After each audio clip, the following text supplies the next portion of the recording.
অসমৰ পৰা আৰম্ভ হোৱা নাগৰিকত্বৰ ভুৱা ৰাজনীতি বিহাৰত উপনীত হৈছে আৰু এতিয়া ইয়াৰ ভুৱা ৰাজনীতি দিল্লী আৰু গুৰুগ্ৰামতো উপস্থিত হৈছে। পৰৱৰ্তী ষ্টপেজ ক'ত হ'ব কোনেও নাজানে। সম্ভৱ হ'ব পাৰে হাউচিং ছ'চাইটিৰ ঘৃণনীয় সাম্প্ৰদায়িক লোকে নিজৰ ওচৰ চুবুৰীয়াৰ নাগৰিকত্ব পৰীক্ষা কৰিবলৈ আৰম্ভ কৰিব পাৰে। আপুনি জানিব বিচাৰিছে নেকি যে কোনোবাই নাগৰিকত্বৰ প্ৰমাণ বিচাৰিলে আপুনি দিব পাৰিবনে নাই? যদি আপুনি দাবী কৰিব বিচাৰিলেও কেনে ধৰণৰ প্ৰক্ৰিয়াৰ মাজেৰে যাব লাগিব? আপোনাৰ বাবে এই প্ৰতিবেদনে পথ প্ৰদৰ্শক হিচাপে কাম কৰিব পাৰে। 26 জুলাইত দিল্লীত প্ৰকাশ পোৱা এই প্ৰতিবেদন প্ৰকাশ কৰিছে প্ৰাক্তন ন্যায়াধীশ মদন লোকুৰে। বহু কষ্টৰে প্ৰস্তুত কৰা হৈছে 182 পৃষ্ঠাৰ এই প্ৰতিবেদন।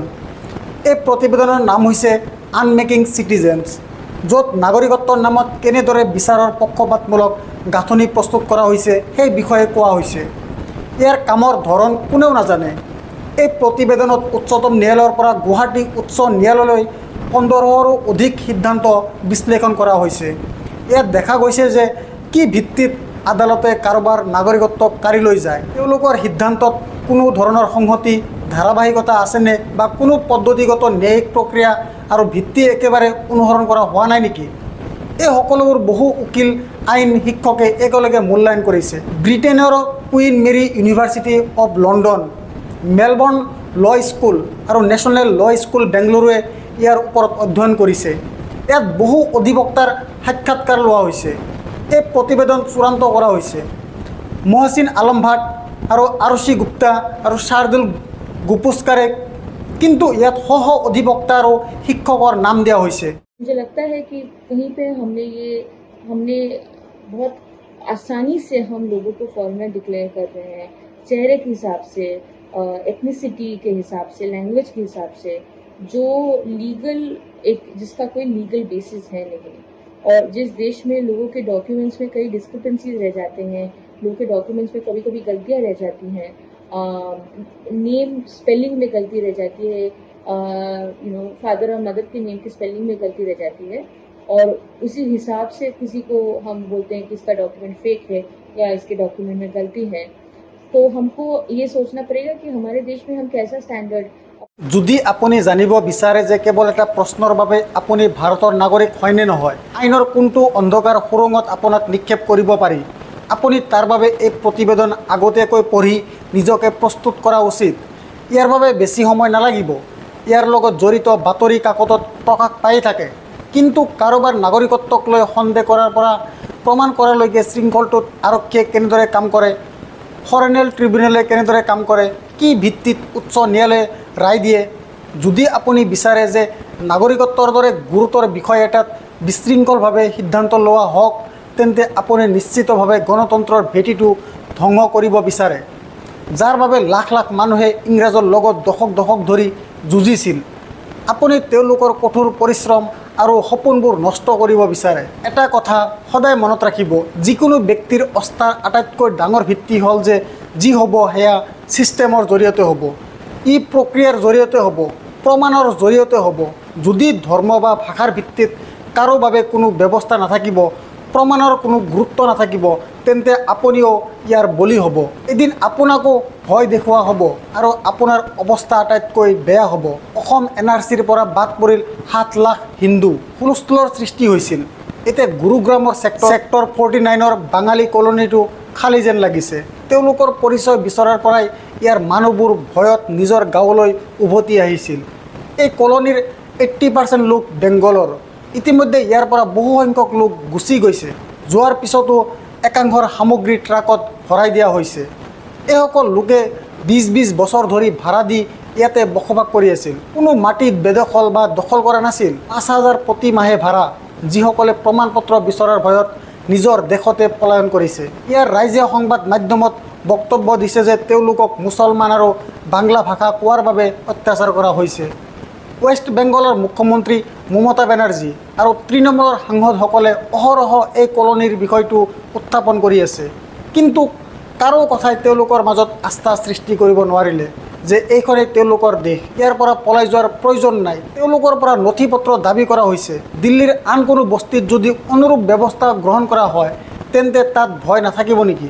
কওক, মানুহে অভিযোগ কৰে যে তেওঁলোকক প্ৰথমে তুলি লৈ যায়, তাৰপিছত নথি পত্ৰ দাবী কৰা হয়, জেৰাৰ নামত ঘণ্টাৰ পিছত ঘণ্টা বহিবলৈ দিয়া হয়, চিভিল ড্ৰেছ পিন্ধি মানুহ আহে, যিখন বাহনত তেওঁলোকক লৈ যোৱা হয় সেইখনৰ কোনো নম্বৰ নাই। ইণ্ডিয়ান এক্সপ্ৰেছত গুৰুগ্ৰামৰ ডিচিপি ডক্টৰ অৰ্পিত জৈনৰ বক্তব্য, এই ক্ষেত্ৰত সকলো পদ্ধতি মানি চলিছে, সমগ্ৰ দেশতে এই ব্যৱস্থা গ্ৰহণ কৰা হৈছে বুলি তেওঁ কৈছে। দ্ৰুত পৰীক্ষণৰ অন্তত বহু লোকক মুকলি কৰি দিয়া হৈছে। पुलिस वाला नहीं मर रहा है, अच्छा, पुलिस वाला नहीं मर रहा है, वही लोग मरा है। क्राइम ब्रांच है। हाँ, हाँ। कैसे पता चला वो क्राइम ब्रांच है?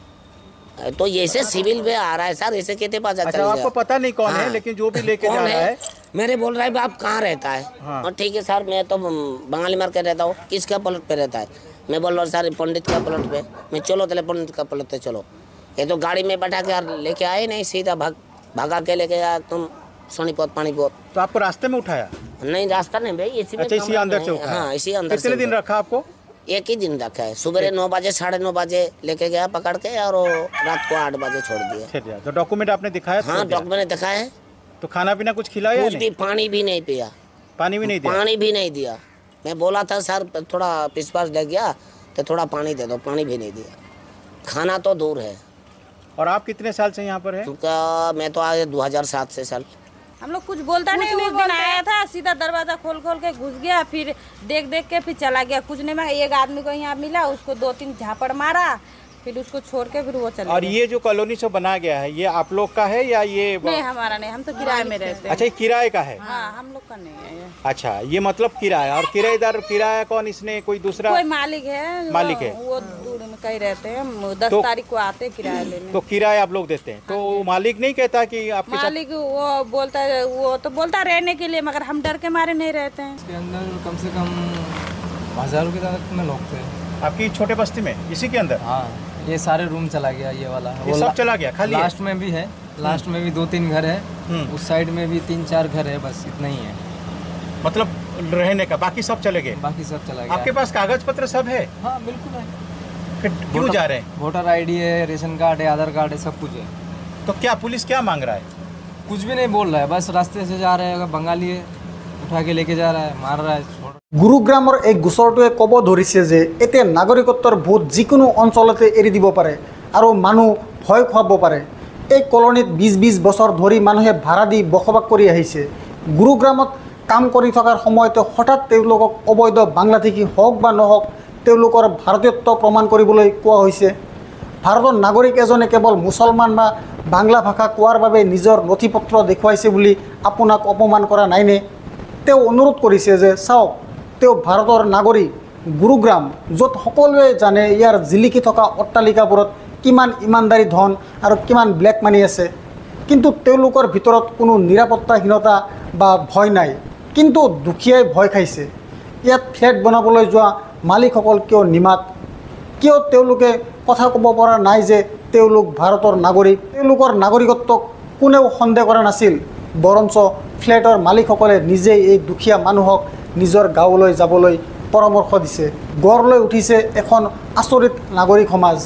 উচ্চতম ন্যায়ালয়ৰ ন্যায়াধীশ সুধাংশু ধুলিয়াই নিৰ্বাচন আয়োগৰ আগত কয় যে নাগৰিকত্ব প্ৰমাণৰ বাবে দাবী কৰা নথি পত্ৰ তেওঁ নিজেই দিব নোৱাৰে। ইমান উচ্চপদস্থ ন্যায়াধীশ এজনৰ যেতিয়া নথি পত্ৰৰ সংকট হ'ব পাৰে, তেতিয়া কল্পনা কৰকচোন প্ৰমাণপত্ৰ আৰু বহু ধৰণৰ কাগজ পত্ৰ থকা এই সাধাৰণ মানুহৰ কি হ'ব? তেতিয়াও তেওঁলোকক বাংলাদেশী বুলি লেবেল লগোৱা হয়। তৃতীয় শ্ৰেণীৰ ঘৃণনীয় ৰাজনীতিৰ বাবেই ভাৰতীয়ৰ ভাৰতীয়ত্ব ছিন্ন ভিন্ন হৈ পৰিছে। বৰষুণত আঁঠুলৈকে পানীত ডুব যোৱা গুৰুগ্ৰাম এতিয়া নিস্তব্ধ। ইয়াতেই এগৰাকী ছোৱালীয়ে সাংবাদিক অজিত অঞ্জুমক এটা প্ৰশ্ন সুধিছিল, যাৰ উত্তৰ মোৰ ওচৰত নাই, আনকি অজিত অঞ্জুমৰ ওচৰতো নাই। बेटा बोलो, कुछ कहना चाहते हो? अभी आपने हमारी रिपोर्टिंग कर ली, आपने स्टेटमेंट ले लिया, अभी अगर हमें कल को कुछ हुआ तो कौन रिस्पॉन्सिबिलिटी लेगा हमारा? ये बेटा बहुत बड़ा सवाल पूछ दिया आपने। नहीं सवाल है, डर मैं है, अपना सबके नंबर मन दे के में जाऊंगा, डर है। मैं अपना फिर नंबर दे हम के यहाँ जाऊंगा। पे डर डर के जी रहे हैं। आपने रिपोर्टिंग कर ली, स्टेटमेंट ले लिया, वो आपका काम है, पर डर का माहौल यहाँ पे है ना। हम क्या करेंगे कल को अगर इधर कुछ हो गया तो? मेरे पढ़ाई का क्या, हमारे खर्चे का क्या, मेरी डिग्री क्या क्या, मैंने जो 12 साल मेहनत किया, अब मेरी मेहनत का क्या होगा फिर? अभी बताइए। रिस्पॉन्सिबिलिटी कौन लेगा मेरी चीज़ों का। নাগৰিকত্বৰ প্ৰশ্ন উত্থাপন হোৱাৰ লগে লগে মানুহে নিজৰ ওচৰ চুবুৰীয়া সহকৰ্মী সহপাঠীক সন্দেহ কৰিবলৈ আৰম্ভ কৰিছে আৰু লগে লগে কোনো দুখীয়া মুছলমানক সন্দেহ কৰে। ইমানেই ভয় খাইছে যে হুলস্থুলৰ সৃষ্টি কৰিবলৈ আৰম্ভ কৰে। চকুৰ সন্মুখতে মানুহে নিজৰ কলা ধন দেখুৱাই ষ্টাইলত ওলাই যায়, কোনেও একো নকয়, দেশৰ প্ৰতি কোনো ভাবুকি নাই। কিন্তু কোনো দুখীয়া মুছলমানক অনুপ্ৰৱেশকাৰী বুলি ক'লে লগে লগে বিশ্বাস কৰা হয়। অন্তত অসমত নাগৰিকত্বৰ সিদ্ধান্ত লোৱাৰ ধৰণটো ভালদৰে শুনক, যিটো মই এই ভিডিঅ'টোত কৈছোঁ। নাগৰিকত্বৰ নামত প্ৰতিদিনে মানুহক হাৰাশাস্তি কৰা হৈছে। আজি ই ধৰ্ম আৰু ভাষাৰ ওপৰত ভিত্তি কৰি গঢ় লৈ উঠিছে। কাইলৈ আপোনাৰ সামান্যতম প্ৰতিবাদত নাগৰিকত্বৰ প্ৰশ্নটো সোধা হ'ব। যেতিয়া মাস্কে ট্ৰাম্পৰ সৈতে বন্ধুত্ব কৰিছিল আৰু সেই সময়লৈকে তেওঁ সেইটো বজাই ৰাখিছিল, তেতিয়া সকলো ঠিকেই আছিল। বিভাজন হোৱাৰ লগে লগে ট্ৰাম্পে নিজেই নাগৰিকত্বৰ প্ৰশ্ন উত্থাপন কৰিছিল। তেওঁ আমাক সোঁৱৰাই দিলে যে মাস্ক কোনখন দেশৰ পৰা আহিছে। যেতিয়া ভাৰতত এনেকুৱা হ'বলৈ আৰম্ভ হ'ব, তেতিয়া আপুনি কি কৰিব? অসমৰ বিদেশী ন্যায়াধিকৰণে 1,65,992জন লোকক বিদেশী ঘোষণা কৰিছে। বিদেশী ন্যায়াধিকৰণৰ সন্মুখত আহিছে 4,36,046টা বিদেশীৰ গোচৰ। ইয়াৰে 3,48,014টা নিষ্পত্তি হৈছে। 1,32,015জন ভাৰতীয় বুলি ধৰা পৰিছে। যিসকল বিদেশী বুলি ধৰা পৰিছিল আৰু যিসকল ভাৰতীয় বুলি ধৰা পৰিছিল, দুয়োজনে নিশ্চয় প্ৰচণ্ড নিৰাপত্তাহীনতা আৰু কঠোৰ পদ্ধতিৰ মাজেৰে পাৰ হ'বলগীয়া হৈছিল। এই প্ৰতিবেদনত ভাৰতীয় নাগৰিক বুলি ধৰা পৰাসকলৰ দুখ কষ্টৰ কথা উল্লেখ কৰা হোৱা নাই। কিমান বছৰ লাগিল তেওঁলোকক, কিমানবাৰ শুনানিৰ বাবে যাব লগা হ'ল, কিলক কিমান টকা দিব লগা হ'ল। কিন্তু যিসকলক বিদেশী ঘোষণা কৰা হৈছে, তেওঁলোকৰ দুখ কষ্টই স্পষ্টকৈ দেখুৱাইছে যে তেওঁলোকৰ কি হ'ল। যিদিনা ধৰ্মৰ নামত এই নাটকত হাত চাপৰি বজাই থকাসকলক এই প্ৰশ্ন সোধা হ'ব, সেইদিনা তেওঁলোকৰ টোপনি নাথাকিব। সদায় মনত ৰাখিব যে যদি আপুনি ব্যৱস্থা প্ৰণালীক আনৰ বাবে ইচ্ছাকৃত হ'বলৈ দিয়ে, তেন্তে সেই ব্যৱস্থা প্ৰণালী আপোনাৰ সৈতেও ইচ্ছাকৃত হ'ব। অসমত গঠন হৈছে সীমান্ত আৰক্ষী, APBO, Assam police border organisation. এজন তদন্তকাৰী বিষয়াই কোনোবাই বিদেশী হোৱাৰ সন্দেহত তদন্তৰ প্ৰতিবেদনত প্ৰস্তুত কৰে। তেওঁ নিজৰ SPক দিয়ে আৰু SPয়ে বিদেশী ন্যায়াধিকৰণলৈ পঠিয়াই দিয়ে, য'ত সেই ব্যক্তিজনে নিজৰ নাগৰিকত্ব প্ৰমাণ কৰিব লাগিব। কিন্তু এই তদন্তকাৰী বিষয়াজনে ভুল প্ৰতিবেদন বনাইছে বা অসাৱধানতাৰে প্ৰতিবেদন বনাইছে বুলি কি ব্যৱস্থা গ্ৰহণ কৰা হয় বা ভুল প্ৰতিবেদন দিয়াৰ বাবেও ইয়াক উৎসাহিত কৰা হয়। কাৰণ সন্দেহৰ ভিত্তিত যিমানেই সংখ্যা বাঢ়িব, সিমানেই ইয়াক ৰাজ্যৰ ৰাজনীতিৰ বাবে ভাল বুলি বিবেচনা কৰা হ'ব। প্ৰশ্ন হ'ল, যদি আপুনি সন্দেহ কৰিছে, তেন্তে ইয়াৰ প্ৰক্ৰিয়া স্বচ্ছ, শক্তিশালী, পদ্ধতিগত হ'ব লাগে। যদি কাৰোবাৰ নাগৰিকত্বৰ ওপৰত সন্দেহ থাকে, তেন্তে তেওঁৰ নাগৰিকত্ব হেৰুৱালে তেওঁৰ জীৱন বিপদত পৰিব পাৰে। কিন্তু অসমৰ নাগৰিকত্ব সন্দৰ্ভত যি প্ৰতিবেদন আহিছে, আনমেকিং চিটিজেন্স, এইটোৱে আন কিবা কৈ আছে। ইয়াৰ মতে বিদেশী ন্যায়াধিকৰণৰ হাজাৰ হাজাৰ সিদ্ধান্তৰ মাজত কোনো সুসংগতি নাই। এটা সিদ্ধান্ত আনটোৰ লগত সামঞ্জস্যপূৰ্ণ নহয়। কি ভিত্তিত এজন ব্যক্তিক এটা গোচৰত বিদেশী ঘোষণা কৰা হৈছিল, কি ভিত্তিত আনটো গোচৰত তেওঁক বিদেশী ঘোষণা কৰা হৈছিল, কোনো মিল নাই। বৃহৎ পাৰ্থক্য।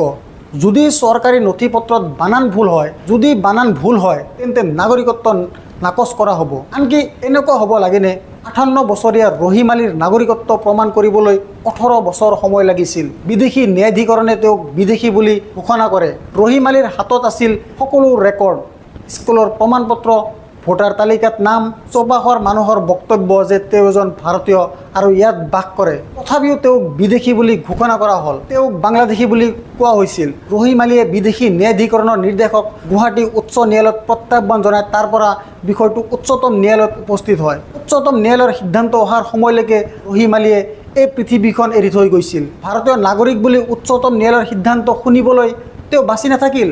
উচ্চতম ন্যায়ালয়ে যেতিয়া বিদেশী ন্যায়াধিকৰণক ৰহিম আলীৰ গোচৰটো বিবেচনা কৰিবলৈ কয়, তেতিয়া তেওঁৰ পৰিয়ালে এই কথা দুখতে কয়, যদি এতিয়াও বিদেশী ন্যায়াধিকৰণে তেওঁক বিদেশী বুলি ক'ব বিচাৰে, তেন্তে আমি কি কৰিম?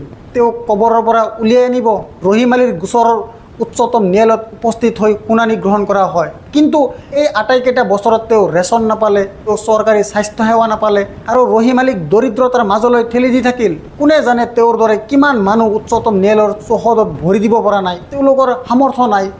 ৰহিম আলীৰ গোচৰত উচ্চতম ন্যায়ালয়ে কয় যে যি ভিত্তিত বিদেশী ন্যায়াধিকৰণে তেওঁক বিদেশী ঘোষণা কৰিছে, সেয়া আইনী ভিত্তিত থিয় নহয়। ৰহিম আলীৰ বিৰুদ্ধে ৰাজ্য চৰকাৰে গ্ৰহণ কৰা ব্যৱস্থা শক্তিশালী নাছিল। ৰহিম আলীয়ে সততাৰে সকলো নথি পত্ৰ জমা দিলে। আদালতে এই কথা কৈছে উচ্চতম ন্যায়ালয়ে, কিন্তু সেই নথিসমূহ ন্যায়পৰায়ণতাৰ মৌলিক নীতিৰ ভিত্তিত পৰীক্ষা কৰা হোৱা নাছিল আৰু নাকচ কৰা হৈছিল। যদি তেওঁ অবৈধ প্ৰব্ৰজনকাৰী হ'লহেঁতেন তেন্তে তেওঁ এই ধৰণে নিজৰ নথিপত্ৰ জমা নিদিলেহেঁতেন। তেওঁৰ নথিপত্ৰৰ অভাৱবোৰ অতি সামান্য।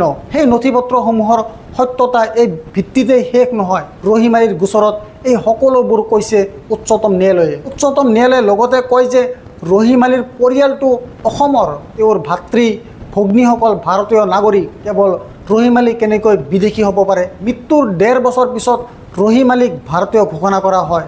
एक केस हज़ारा खातून का केस है जो एक छोटी सी डॉक्यूमेंट्स में दस्तावेज़ में गलती की वजह से 16 साल तक उनको दर दर की ठोकरें खानी पड़ी और वो अपनी नागरिकता साबित नहीं कर पाई फॉरेनर्स ट्रिब्यूनल में भी, और बाद में हाई कोर्ट भी गई और वहाँ भी वो फेल हो गई। तो उन्होंने हर वो कागज़ दिखाया था फॉरेनर्स ट्रिब्यूनल को, हज़ारा खातून जी ने, जो उनके पास था। उन्होंने अपने पिता का नाम 1966 का जो वोटर लिस्ट है, जो ज़्यादातर जो फॉरेनर्स ट्रिब्यूनल में डिफेंडेंट होते हैं वो वोटर लिस्ट दिखाते हैं, तो उन्होंने वो भी दिखाई। 1951 की असम की NRC भी उन्होंने दिखाई, वो कॉपी जो असम के लिए ही स्पेशली बनाई गई थी 1951 में, और वो भी इनकम्प्लीट थी, वो कंप्लीट नहीं है। पर FT में कई वो भी दस्तावेज़ दिखाते हैं, दिखाने के लिए कि हम तो 1951 से असम में हैं, या हमारे माँ बाप 1951 से असम में हैं। और हज़ारा खातून जी ने गांव की पंचायत और गांव बुरा का जो सर्टिफिकेट है वो भी दिखाया, और ज़्यादातर ये भी सर्टिफिकेट औरतें दिखाती हैं क्योंकि उनके पास बाकी दस्तावेज़ नहीं होते। उनके पास स्कूल सर्टिफिकेट नहीं होता, उनके पास शायद राशन कार्ड हो पर उनके नाम पे कोई ज़मीन नहीं होती। तो गांव का जो सर्टिफिकेट है वो बहुत ज़रूरी डॉक्यूमेंट होती है, उन्होंने वो भी दिखाया। लेकिन उनकी सारी मेहनत सिर्फ एक मामूली सी गलती की वजह से, एक मामूली स्पेलिंग मिस्टेक की वजह से उनका केस खारिज कर दिया गया। उनके पिता का जो नाम इलेक्टोरल रोल में था, वो उनके पिता का नाम था अब्दुल सुभान, और वोटर लिस्ट में वो गलत एंट्री करके नाम हो गया था अमूल सुबान। राज्य सरकाৰৰ সন্দৰ্ভত উচ্চতম ন্যায়ালয়ে কয় যে তেওঁলোকৰ বিৰুদ্ধে কোনো প্ৰমাণ নোহোৱাকৈ গোচৰ ৰুজু কৰা হৈছিল। আদালতে লগতে কয় যে কেৱল সন্দেহৰ ভিত্তিত কাৰোবাৰ বিৰুদ্ধে বিদেশী হোৱাৰ গোচৰ আৰম্ভ কৰিব নোৱাৰি। তেনে ব্যক্তিৰ বিৰুদ্ধে কিছু কঠিন প্ৰমাণ থাকিব লাগে, কিন্তু ইয়াৰ কোনো প্ৰভাৱ পৰা নাই। এই ঘটনা 2025 চনৰ জুন মাহৰ। মহাৰাষ্ট্ৰ চৰকাৰে বাংলাদেশী হোৱাৰ সন্দেহত মেহবুব শেখ, নাজিমুদ্দিন মণ্ডল, মিনাৰুল শেখ আৰু মুস্তাফা কমল শেখক গ্ৰেপ্তাৰ কৰি BSF বাংলাদেশ সীমান্তত ঠেলি দিয়ে। পশ্চিমবংগ আৰক্ষীয়ে যেতিয়া এই সন্দৰ্ভত তদন্ত কৰে তেতিয়া দেখা গ'ল যে 3জন মুৰ্ছিদাবাদৰ আৰু এজন বৰ্ধমান জিলাৰ। এই 4জনৰ সকলো নথিপত্ৰ চেক কৰিলে, পিছত এই নথিপত্ৰ BSFৰ হাতত গতাই দিয়া হয়। তাৰ পিছত এই 4জনক ভাৰতলৈ অনা হ'ল। এই 4জনক ভাৰতলৈ আনিব পৰা গ'ল কাৰণ পশ্চিমবংগত মমতা বেনাৰ্জী চৰকাৰ এই বিষয়ত সক্ৰিয় হৈ পৰিছিল। এই মেৰুকৰণৰ যুগত ই সকলো অভিযোগৰ প্ৰতি কোনো গুৰুত্ব নিদিলে আৰু 4জন ভাৰতীয়ক অবৈধভাৱে বাংলাদেশ সীমান্তত ঠেলি দিয়াৰ পৰা ৰক্ষা কৰিলে। অসম চৰকাৰৰ মুখ্যমন্ত্ৰীয়ে প্ৰতিদিনে বাংলাদেশলৈ প্ৰেৰণ কৰাৰ ভাবুকি দি থাকে। ভুল মানুহ পঠোৱা নহয় বুলি অসম চৰকাৰে গুৰুত্ব দিছিল নেকি? অসম চৰকাৰৰ মতে মে' মাহত 300ৰো অধিক অনুপ্ৰৱেশকাৰী বাংলাদেশলৈ প্ৰেৰণ কৰা হৈছিল, কিন্তু অসম সম্পৰ্কীয় প্ৰতিবেদন আনমেকিং চিটিজেনত উল্লেখ কৰা হৈছে যে এই অনুপ্ৰৱেশকাৰীৰ বহুতৰে গোচৰ বিদেশী ন্যায়াধিকৰণ আৰু গুৱাহাটী উচ্চ ন্যায়ালয়ত চলি আছে। অৰ্থাৎ এটা অপ্ৰমাণিত গোচৰ আদালতত থাকে আৰু আপুনি কাৰোবাক বাংলাদেশলৈ ঠেলি দিয়ে। কাৰোবাক এনেকৈ বাংলাদেশলৈ ঠেলি দিয়া উচিত নেকি? ককাহঁতক সুধিব, আপুনি এনেকুৱা হোৱাটো বিচাৰে নেকি? মানুহে ভোটাৰ ID কাৰ্ড, আধাৰ কাৰ্ড, পঞ্চায়তৰ দ্বাৰা প্ৰমাণিত বংশাৱলী মহাৰাষ্ট্ৰৰ আৰক্ষীলৈ প্ৰেৰণ কৰাৰ সময়লৈকে মেহবুবক সেইদিনা BSFৰ শিবিৰলৈ পঠিয়াই পিছদিনা পুৱাই বাংলাদেশত ঠেলি দিয়া হৈছিল। এনেদৰে ব্যৱস্থা লোৱা উচিত নেকি? डिपोटेशन और पुशबैक जो है उसमें एक फ़र्क है। पुशबैक का मतलब है कि हमने किसी आदमी को जिसको हम फॉरेनर समझते हैं, उसको हमने यूनिलैटरली हमारे देश से किसी और देश के टेरिटरी में हमने धकेल दिया या पुश कर दिया। डिपोटेशन एक बायलैटरल प्रोसेस है, मतलब कि अगर हमको लगता है कि कोई आदमी किसी और देश का नागरिक है, वो फॉरेनर है और किसी और देश का नागरिक है, तो जिस देश का नागरिक हमें वो लगता है उस देश के साथ हमको कोऑर्डिनेट करना पड़ेगा और ये देखना पड़ेगा कि उस देश ने उसका नेशनैलिटी वेरीफाई किया है या नहीं किया है। ये नेशनैलिटी वेरिफिकेशन का प्रोसेस जो है ये बहुत इंपॉर्टेंट प्रोसेस है, क्योंकि इसके बिना हम ये 2 चीज़ हो सकते हैं। एक कि हमने बांग्लादेश में किसी को भेज दिया जो बांग्लादेश का सिटीजन है नहीं, और ये भी हो सकता है कि हमने बांग्लादेश में किसी को भेज दिया जो इंडिया का सिटीजन है। इनफैक्ट जब इस साल यूएस से जो इंडियन सिटीजन्स को जिनको डिपोर्ट किया गया था, उस केस में भी इंडिया ने नेशनलिटी वेरिफिकेशन के बिना उनको एक्सेप्ट नहीं किया था। इनफैक्ट जिसके पास हो सकता है पासपोर्ट या वैलिड वीज़ा नहीं है, इंडिया का पासपोर्ट नहीं है, उन हर केस में इंडिया ने नेशनलिटी वेरिफिकेशन किया था। ये स्टेटमेंट मेरा नहीं है, ये स्टेटमेंट है श्री एस जयशंकर का, हमारे एक्सटर्नल अफेयर्स मिनिस्टर, जिसने ये पार्लियामेंट में उन्होंने ये बोला था। अगर आप नेशनलिटी वेरिफिकेशन के बिना ये करते हैं तो बांग्लादेश का भी कोई ऑब्लिगेशन रहता नहीं है, जैसे इंडिया का भी कोई ऑब्लिगेशन है नहीं कि जो इंडिया का सिटीजन, हम जिसको इंडिया का सिटीजन नहीं कह रहे उसको हम क्यों एक्सेप्ट करें। वैसे जो बांग्लादेश जिसको नहीं अपना सिटीजन मान रहा है वो उसको बांग्लादेश क्यों एक्सेप्ट करेगा, ये एक सवाल रह जाता है। আপুনি দেখিলে যে কিমান সোনকালে মহাৰাষ্ট্ৰৰ পৰা 4জন যিসকল মুছলমান তুলি লৈ বাংলাদেশত ঠেলি দিয়া হ'ল। এনেকুৱা হ'ব লাগেনে? কেৱল এইটোৱে নহয়, ভগৱানে জানে কিমান মানুহ আক্ৰান্ত হৈছে আৰু কিমানজন আক্ৰান্ত হ'বলৈ গৈ আছে। 67 বছৰীয়া উফা আলীয়ে আগতে চাইকেল মেকানিক হিচাপে কাম কৰিছিল। ধৰা পৰি বাংলাদেশলৈ পঠোৱা হয়। 4 দিনৰ মূৰত তেওঁক অসমলৈ অনা হয়। বিষয়টো আছিল যে 2025 চনৰ মে' মাহত ঘোষিত বিদেশী নাগৰিক চিনাক্তকৰণৰ বাবে আৰক্ষী অভিযান আৰম্ভ কৰা হৈছিল। এই অভিযানৰ অধীনত উফা আলীক গ্ৰেপ্তাৰ কৰা হৈছিল। ইয়াৰ পিছত তেওঁক 200 কিলোমিটাৰ দূৰৰ মাটিয়া ডিটেনশ্যন চেণ্টাৰলৈ লৈ যোৱা হয়। 3 দিনৰ পিছত BSFৰ জোৱানসকলে উফা আলী আৰু 13জন লোকক এখন ভেনত উঠাই বাংলাদেশ সীমান্তলৈ লৈ যায়। সীমান্তত এফালে BSFৰ জোৱানসকলে এই লোকসকলক সীমান্ত পাৰ হ'বলৈ হেঁচা প্ৰয়োগ কৰে, আনফালে বাংলাদেশ আৰু স্থানীয় লোকৰ পৰা অহা বৰ্ডাৰ গাৰ্ডৰ জোৱানসকলে তেওঁলোকক ভাৰতীয় বুলি ক'বলৈ আৰম্ভ কৰিলে আৰু তেওঁলোকৰ সীমান্তত প্ৰৱেশ কৰাত বাধা দিলে। এই বিষয়ে স্ক্ৰলে ভাল ৰিপৰ্ট কৰিছে। ৰাঘৱ কক্কৰ ছবি যিবোৰ পৰ্দাত দেখা গৈছে। 12 ঘণ্টা ধৰি উফা আলী আৰু তেওঁৰ লগত থকা আন 13জন লোক ন' মেন্স লেণ্ডত মুকলি আকাশৰ তলত আঁঠুলৈকে পানীত থিয় হৈ আছিল। খাদ্য নাই, আশ্ৰয় নাই। এই ঠাইৰ পৰা উফা আলীৰ এখন ছবি ভাইৰেল হৈ পৰিছিল। উফা আলীয়ে আল জাজিৰাৰ আৰছাদ আহমেদ মহবুল হকক জনাইছিল যে সেইদিনা আমি নীলা আকাশৰ তলত নৰক দেখিছিলোঁ আৰু আমাৰ হাতৰ পৰা আমাৰ জীৱন পিছলি যোৱা দেখিছিলোঁ। এই সময়ত তেওঁলোকৰ বাবে কোনো ন' মেন্স লেণ্ড নাছিল, ক'তো দেশ নাছিল। BSFৰ জোৱানক বাংলাদেশৰ ফালে ঠেলি নিদিবলৈ অনুৰোধ কৰাৰ সময়ত জোৱানসকলে তেওঁলোকৰ ওপৰত ৰবৰৰ গুলী নিক্ষেপ কৰিছিল। এই কথা অস্বীকাৰ কৰে BSFে। বাংলাদেশীৰ অবৈধ প্ৰৱেশ বন্ধ কৰাৰ প্ৰচেষ্টাহে কৰা হ'ল বুলি জানিবলৈ দিয়ে। ৰবৰৰ গুলী নিক্ষেপ কৰা হোৱা নাছিল। এই সকলোবোৰৰ পিছত সীমান্তৰক্ষী বাংলাদেশৰ জোৱানসকলে মেঘালয় সীমান্তৰ সমীপত উফা আলীক এৰি থৈ যায়। তাৰ পৰাই 10 ঘণ্টা ঘন অৰণ্যৰ মাজেৰে যাত্ৰা কৰি ঘৰলৈ উভতি আহিল। উফা আলীৰ সৈতে এই গ্ৰুপটোত আছিল ৰহিমা বেগম। সিফালে পাৰ হ'বলৈ যাওঁতে বাংলাদেশৰ সীমান্তৰক্ষী বাহিনীয়ে তেওঁলোকক মাৰপিট কৰিবলৈ ধৰিলে। গুৰুগ্ৰামৰ বস্তিটোৰ ওপৰত 1 ঘণ্টীয়া ভিডিঅ' বনাইছে অজিত অঞ্জুমে। মই বৰ আচৰিত হৈছোঁ যে কম মানুহে চাইছিল ভিডিঅ'টো। মানুহৰ আগ্ৰহ নাই নেকি? তেন্তে আজিকালি মানুহে কি চাই আছে? কাৰোবাৰ নাগৰিকত্ব স্বেচ্ছাচাৰীভাৱে কাঢ়ি লোৱা হৈছে, তাক লৈ যোৱাৰ আশংকা, এইটোৱে মানুহক আমনি নকৰেনে? নিজৰ দেশত কি ঘটি আছে? অসম সন্দৰ্ভত অহা প্ৰতিবেদনত বিদেশী ন্যায়াধিকৰণক লৈ গুৰুতৰ প্ৰশ্ন উত্থাপন হৈছে। ইয়াৰ সদস্যসকলক কেনেকৈ নিযুক্তি দিয়া হয়? ইয়াৰ ক্ষমতা আইনৰ দ্বাৰা নিৰ্ধাৰিত হয়নে কাৰ্যকাৰী আদেশৰ দ্বাৰা হয়? ইয়াৰ ক্ষমতা আইনৰ দ্বাৰা নিৰ্ধাৰিত হয়নে কাৰ্যবাহী আদেশৰ দ্বাৰা হয়? এই সকলোবোৰ এই প্ৰতিবেদনত বিশ্লেষণ কৰা হৈছে। 28খন জিলাত প্ৰায় 100টা এনে বিদেশী ন্যায়াধিকৰণ আছে আৰু ইয়াৰে 36খন ন্যায়াধিকৰণ স্থায়ী, 64খন অস্থায়ী, যিবোৰক গৃহ মন্ত্ৰালয়ে সময়ে সময়ে সেৱা বৃদ্ধি দি থাকে। ন্যায়াধিকৰণৰ কোনো সামঞ্জস্যপূৰ্ণ পদ্ধতি বিধি নাই যিটো যিকোনো ক্ষেত্ৰতে সিদ্ধান্তৰ ভিত্তি হ'ব পাৰে, নজিৰ হ'ব পাৰে। এইকাৰণে সকলো সিদ্ধান্ততে বহুত পাৰ্থক্য দেখা গৈছে। নথিপত্ৰ আনি প্ৰমাণ কৰাৰ বোজা নাগৰিকৰ ওপৰত জাপি দিয়া হৈছে। মানুহ অত্যন্ত দৰিদ্ৰ। প্ৰজন্মৰ পিছত প্ৰজন্ম ধৰি বানপানীৰ বাবে তেওঁলোক স্থানচ্যুত হৈ আহিছে। তেওঁলোকৰ হাতত নাই চাৰ্টিফিকেট। যিসকলৰ প্ৰমাণপত্ৰ আছে তেওঁলোকক প্ৰমাণপত্ৰত বানানৰ সৰু সৰু ভুলৰ বা অজুহাতত নাগৰিকত্বৰ পৰা বঞ্চিত কৰা হৈছে। একেদৰে মহিলাৰ সমস্যাও বেলেগ বেলেগ। স্থান, নাম, পৰিচয়, বিবাহৰ বাবে সকলো সলনি হয়। এই প্ৰতিবেদনত লিখা আছে যে বিদেশী ন্যায়াধিকৰণে নথিপত্ৰ আনিবলৈ ইচ্ছাকৃত সময় দিয়ে।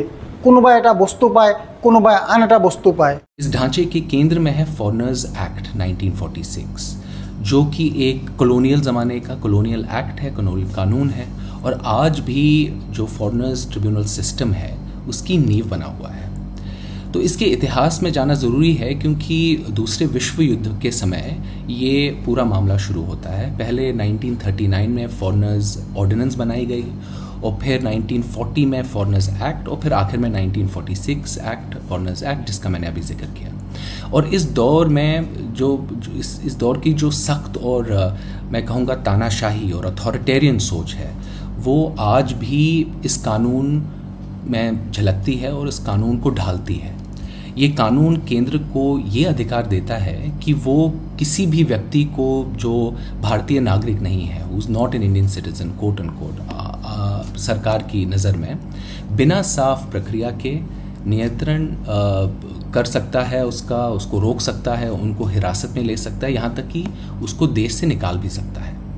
और इस कानून में जो शब्द विदेशी है, फॉरेनर है, ये बहुत ही ढीले और एक अस्पष्ट तरीके से परिभाषित किया गया है। मतलब कोई भी जिसे भारत का नागरिक ना माना जाए, और इसमें कोई ना प्रक्रिया दी गई है कि ये कैसे माना जाए कि वो फॉरेनर है या वो इंडियन है, क्या प्रोसेस दिया जाए, ऐसा एक्ट में कुछ भी नहीं दिया गया। तो इससे प्रशासन को बहुत ज़्यादा अधिकार मिल जाते हैं, लेकिन उसके कामकाज पर ना कोई नियंत्रण है, ना निगरानी होती है, ना ही नागरिकों के लिए कोई भी स्पष्ट कानूनी सुरक्षा है, कोई राइट्स का प्रोटेक्शन भी नहीं है। लोगों की नागरिकता का फैसला एक बेहद गुप्त और एक अधूरी और इनकम्प्लीट प्रक्रिया से किया जाता है। আজিলৈকে বিদেশী ন্যায়াধিকৰণৰ সদস্যসকলৰ নিযুক্তি, কামৰ পদ্ধতি আৰু সিদ্ধান্তৰ ইমান বিস্তৃত পৰ্যালোচনা কোনেও কৰা নাই, যিদৰে অসমৰ নাগৰিকত্ব প্ৰতিবেদনত কৰা হৈছে। এই প্ৰতিবেদনত সমগ্ৰ বিষয়টোৰ এক সুকীয়া আৰু ব্যাপক দৃষ্টিভংগী দিয়া হৈছে। নাগৰিকত্বৰ সন্দেহ আৰু সিদ্ধান্ত লোৱাৰ ক্ষেত্ৰত কিমান স্বেচ্ছাচাৰী কাম চলি আছে সেয়াই দেখুৱাইছে। বিদেশী ন্যায়াধিকৰণ আইনৰ দ্বাৰা গঠন হোৱা নাছিল, চৰকাৰে প্ৰশাসনিক আদেশত কৰিলে। অৰ্থাৎ যিকোনো সময়তে ৰাজনৈতিকভাৱে খেলা ধূলা কৰিব পাৰি। ইয়াত কাম কৰাসকলে এক প্ৰকাৰে বিচাৰকৰ ভূমিকা পালন কৰি আছে, কিন্তু তেওঁলোকৰ কোনো ধৰণৰ ন্যায়িক সুৰক্ষা নাই। ৰাজ্য চৰকাৰে যেতিয়াই বিচাৰে তেওঁলোকৰ নিযুক্তিৰ নিয়ম সলনি কৰে, যেতিয়াই বিচাৰে তেতিয়াই তেওঁলোকৰ সেৱা বন্ধ কৰি দিয়ে। ইয়াৰ বাবে গুৱাহাটী উচ্চ ন্যায়ালয়ে সদস্য নিযুক্তিৰ বিজ্ঞাপন জাৰি কৰে। নিযুক্তি এবছৰ বা দুবছৰৰ বাবে, পিছত এক্সটেনশ্যন দিয়া হয়। তেওঁলোকৰ কাৰ্যকাল সন্দৰ্ভত কোনো স্পষ্ট আইন নাই। অসম ন্যায়িক সেৱাৰ অৱসৰপ্ৰাপ্ত ন্যায়িক বিষয়াক ইয়াৰ সদস্য কৰা হ'ল, পিছলৈ ইয়াৰ পৰিৱৰ্তন কৰা হ'ল। ওকালতিৰ 10 বছৰৰ অভিজ্ঞতা থকাসকলক সদস্য বনাবলৈ আৰম্ভ কৰিলে। তাৰপিছত 10 বছৰৰ অভিজ্ঞতা 7 বছৰলৈ হ্ৰাস কৰা হ'ল। নাগৰিকত্ব আইন আৰু অনুপ্ৰৱেশৰ অভিজ্ঞ অধিবক্তা হোৱাৰ কোনো চৰ্ত নাছিল। অসমৰ ভাষা আৰু বিদেশী উৎপত্তিৰ বিষয়টোৰ ঐতিহাসিক পটভূমিৰ জ্ঞান থকাটোৱে যথেষ্ট আছিল। গুৱাহাটী উচ্চ ন্যায়ালয়ৰ কমিটিয়ে 100 নম্বৰৰ সাক্ষাৎকাৰৰ জৰিয়তে বাছনি কৰে। প্ৰতিবেদনত উল্লেখ কৰা হৈছে যে এই প্ৰক্ৰিয়াও স্বচ্ছ নহয়। অনুমান কৰা হৈছে যে উচ্চ ন্যায়ালয়ে তেওঁলোকৰ কাম কাজ পুনৰীক্ষণ কৰিব, কিন্তু 2021 চনত দেখা গ'ল যে 100 জন সদস্যৰ কাম কাজ আৰক্ষী আৰু গৃহ বিভাগৰ দ্বাৰা পুনৰীক্ষণ কৰা হয়। ইয়াৰ কোনো নথিও ৰাজহুৱা নহয়। কি ভিত্তিত সেইবোৰ পৰ্যালোচনা কৰা হৈছিল? এই প্ৰতিবেদনৰ পৰাই কৈছোঁ। কম সংখ্যক লোকক বিদেশী বুলি ঘোষণা কৰাৰ সময়ত তেওঁক অপহৰণ কৰা বুলি অভিযোগ উত্থাপন কৰিছে এজন সদস্যই। আনহাতে তেওঁ কম সময়তে অধিক গোচৰৰ সমাধান কৰিছিল। একে সময়তে কম গোচৰ নিষ্পত্তি কৰা কিন্তু অধিক লোকক বিদেশী বুলি ঘোষণা কৰা এজন সদস্যই সেৱা বৃদ্ধি পালে। গতিকে এনে পক্ষপাত দুষ্ট কথাও এই প্ৰতিবেদনত আছে। সদস্য নিযুক্তি আৰু অপহৰণৰ ক্ষেত্ৰত ৰাজনৈতিক হস্তক্ষেপৰ সম্ভাৱনা প্ৰবলভাৱে দেখা গৈছে। 2019 চনত এবছৰৰ চুক্তিত 221 জন সদস্য নিযুক্তি দিয়া হৈছিল। 2021 চনত অসম চৰকাৰে তেওঁলোকৰ সেৱা বন্ধ কৰে। কোৱা হৈছিল যে যেতিয়া NRCক অৱগত কৰা হ'ব তেতিয়া ভৱিষ্যতে তেওঁলোকৰ সেৱাৰ কথা বিবেচনা কৰা হ'ব। আনহাতে মূল নিযুক্তি পত্ৰত NRCৰ কোনো উল্লেখ নাছিল। এতিয়া এই বন্ধক গুৱাহাটী উচ্চ ন্যায়ালয় আৰু উচ্চতম ন্যায়ালয়ত প্ৰত্যাহ্বান জনোৱা হৈছে। প্ৰতিবেদনত উল্লেখ কৰা হৈছে যে বিদেশী ন্যায়াধিকৰণৰ বাবে সৃষ্টি কৰা আইনী কাঠামো স্বচ্ছ নহয়, ইয়াৰ পদ্ধতি স্পষ্ট নহয়। গতিকে ইয়াৰ অধীনত ন্যায্য বিচাৰৰ কোনো সম্ভাৱনা নাই। বিদেশী ন্যায়াধিকৰণৰ এই নিৰ্দেশ কাৰো বাবে বাধ্যতামূলক নহয়। ইয়াৰ পূৰ্বে এটা ব্যৱস্থা আছিল যে ইয়াৰ আদেশক দেৱানী আদালতত প্ৰত্যাহ্বান জনাব পাৰি। কিন্তু উচ্চ ন্যায়ালয়ে নিজৰ আদেশ পুনৰীক্ষণ পৰিসৰৰ সীমিত কৰি দেৱানী আদালতক এই প্ৰক্ৰিয়াৰ পৰা পৃথক কৰি ৰাখিলে। এই সকলোবোৰ আপুনি জনা উচিত, কাৰণ নাগৰিকত্বৰ ভোট আপোনাৰ স্থানীয়তা, আপোনাৰ ঘৰ, আপোনাৰ ওচৰ চুবুৰীয়ালৈ পঠিয়াবলৈ গৈ আছে। কাৰণ আপোনাৰ জীৱনত কোনো পৰিৱৰ্তন হোৱা নাই। আপুনি কৰ্মসংস্থাপন নাপালে, দৰমহা বৃদ্ধি হোৱা নাই, মুদ্ৰাস্ফীতিৰ বোজা আপোনাৰ ওপৰত। মাত্ৰ এটা কথাই আপোনাক আলোড়িত কৰিব পাৰে, সেয়া হ'ল এনে এটা বিষয় উত্থাপন কৰা যিয়ে হুলস্থুলৰ সৃষ্টি কৰে। আপোনাৰ সন্দেহ গভীৰ হয়। আপোনাৰ ওচৰ চুবুৰীয়া বিদেশী হওক বা অনুপ্ৰৱেশকাৰী হওক, আপোনাৰ ভয় বাঢ়ি যায়। এতিয়া বিদেশী ন্যায়াধিকৰণৰ পিছত উচ্চ ন্যায়ালয় আৰু তাৰ পিছত উচ্চতম ন্যায়ালয়। এই প্ৰতিবেদনত উচ্চ ন্যায়ালয়ৰ হাজাৰৰো অধিক সিদ্ধান্ত পুনৰীক্ষণ কৰা হৈছে আৰু প্ৰতিবেদন প্ৰস্তুতকাৰীসকলে লক্ষ্য কৰিছে যে ইয়াতো সিদ্ধান্তসমূহৰ কোনো সামঞ্জস্যতা নাই। সিদ্ধান্তসমূহ সামঞ্জস্যপূৰ্ণ নহয় আৰু উচ্চ ন্যায়ালয়ে কেৱল বিদেশী ন্যায়াধিকৰণৰ সিদ্ধান্তত হোৱা ভুলৰ পক্ষ লয়। সংশোধন কৰি কোনো স্বচ্ছ প্ৰক্ৰিয়া সৃষ্টি কৰা হোৱা নাছিল। এই ধৰণৰ ন্যায়াধিকৰণে মানুহৰ নাগৰিকত্বৰ সিদ্ধান্ত লৈছে। ভাবি চাওকচোন, যাৰ কামৰ চৰ্ত স্পষ্ট নহয় তেওঁ এজন নাগৰিকৰ ভৱিষ্যত নিৰ্ণয় কৰি আছে। গুৰুগ্ৰামত বাংলাভাষী মুছলমানসকলৰ ভয় বুজিব পাৰি। দেশৰ জনসাধাৰণে তেওঁলোকৰ সমস্যা কিমান বুজিব সেয়া নিৰ্ভৰ কৰে মুছলমানৰ প্ৰতি ঘৃণাৰ বিষ কিমান যে তেওঁলোকৰ হৃদয় আৰু মনত বিয়পি পৰিছে। কিন্তু অসমৰ নাগৰিকত্ব সন্দৰ্ভত এই প্ৰতিবেদনে আমাক কয় যে নাগৰিকত্বৰ ৰাজনীতি এতিয়া নলীৰ সপোন নহয়। চৰকাৰী ব্যৱস্থাটো বিদেশী ন্যায়াধিকৰণৰ দৰে ইচ্ছাকৃতভাৱে কাম কৰিবলৈ আৰম্ভ কৰিছে। দুখীয়া মানুহৰ মাজত সন্দেহ আৰু ভয়ৰ সৃষ্টি কৰাটো কিমান বিপদজনক। আশা কৰোঁ আপোনালোকে এই বিষয়ে চিন্তা কৰিব। নাগৰিকত্বক লৈ বিতৰ্ক কৰি থাকোঁতে এই প্ৰতিবেদনৰ নিষ্ঠুৰ সত্যতাৰ প্ৰতি গুৰুত্ব দিব আৰু নিজকে এটা প্ৰশ্ন সুধিব, যদি আপোনাৰ লগতো একেই কথা ঘটিছিল, মানে সংখ্যাগৰিষ্ঠ সম্প্ৰদায়ৰ আৰু হিন্দু ব্যক্তি এজনক যদি তেওঁৰ নাগৰিকত্বৰ প্ৰমাণপত্ৰ প্ৰমাণ কৰিবলৈ কোৱা হয়, তেন্তে তেওঁ প্ৰমাণ কৰিব পাৰিবনে? এই বিষয়ত চৰকাৰী যন্ত্ৰই ইমান ইচ্ছাকৃতভাৱে কাম কৰাটো তেওঁ বিচাৰে নেকি?